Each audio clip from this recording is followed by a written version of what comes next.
this 1/16 checker plate. Tyson used just a regular cordless deWALT 20-volt jigsaw, and he picked up a pack of Bosch just standard blades.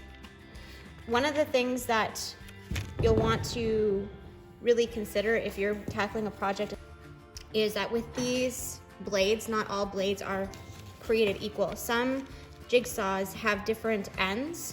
This is one that is an example of having a different end than the actual tool.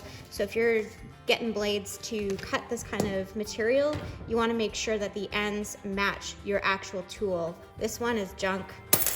These ones are good for this jigsaw.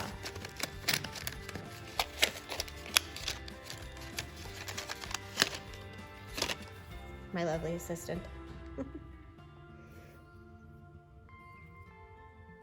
And that's it. We picked up this 5-pack of blades at Home Hardware. The other thing we used is a reciprocating saw or sawzall.